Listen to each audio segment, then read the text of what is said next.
Why did Jesus tell his disciples upon his arrest to permit even this? This is the question that we seek to answer today as we continue our verse-by-verse study of the book of Luke on Walking Through the Bible. The glory of his cross. If you have a Bible with you, turn to Luke 22. We're going to be reading from verses 47 to 53. If you don't have a Bible, don't worry. Just follow along with us on the screen.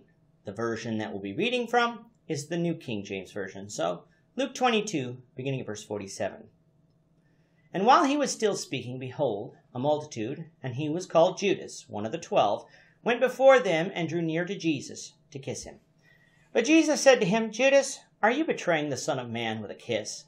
When those around him saw what was going to happen, they said to him, Lord, shall we strike with the sword? And one of them struck the servant of the high priest and cut off his right ear. But Jesus answered and said, Permit even this. And he touched his ear and healed him. And Jesus said to the chief priests, captains of the temple, and elders who had come to him, Have you come out as against a robber with swords and clubs? When I was with you daily in the temple, you did not try to seize me. But this is your hour and the power of darkness. In the last lesson, we had Jesus in the Garden of Gethsemane praying to God. He prayed to the Father to let this cup pass from me. We discussed that Jesus was not asking the Father to remove the cross, for that is the very reason he came to earth. He was praying that the Father remove the agony of what he was facing at that very moment. However, as always, he prayed that it was the Father's will be done, not his own. Jesus was obedient unto death, an example for us to follow. While Jesus was praying, the disciples had fallen asleep. When Jesus returned to the disciples, he found them asleep, not out of indifference, but out of sorrow.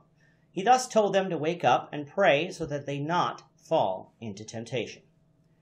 Today's reading tells us that no sooner had he got those words out of his mouth that Judas arrived with a great multitude sent from the chief priests and elders to arrest Jesus.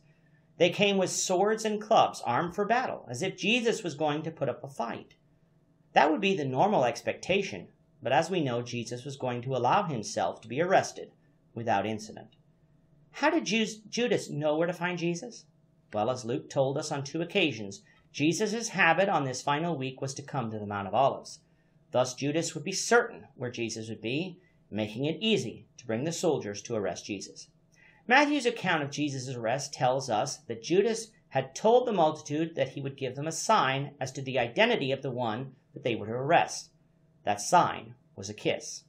A kiss was a sign of a greeting, and to those standing by it would not be immediately seen as a sign of betrayal, which in this case it was.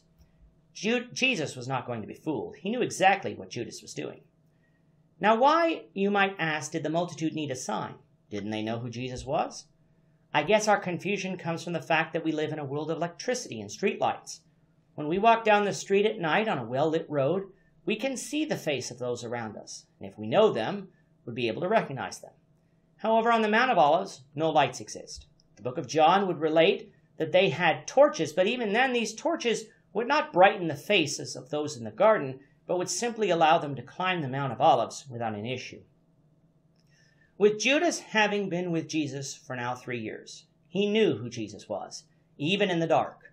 So identifying Jesus with a kiss was a quick way to ensure that it was actually Jesus who was arrested. Now, if you recall from 2 lessons ago, the disciples had 2 swords. It is obvious that the disciples assumed that Jesus wanted them to have swords as a weapon, so one of them took their swords and cut off the high priest's servant's right ear.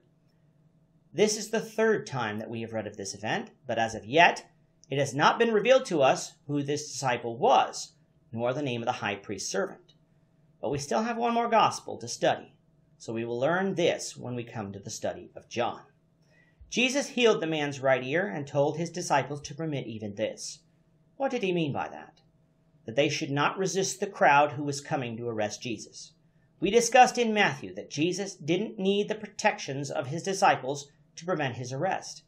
If he wanted protection, he could have prayed to the Father that he send 12 legions of angels, about 72,000 angels, to release him from the mob.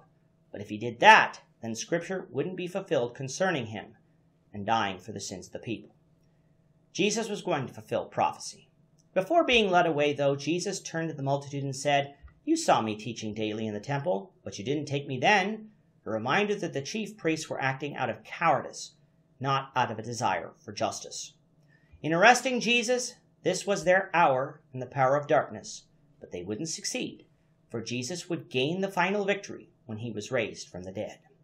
With that, our time is up for today. Lord willing, we hope you'll join us for tomorrow's discussion of Luke chapter 22, verses 54 to 62, as we continue our walk through the Bible, one verse at a time. Thank you for watching today's episode. We hope that you found it edifying and ask that you not only subscribe to our channel and podcast, but that you like and share this episode among your friends, so that the saving gospel of Jesus Christ can go out to the whole world.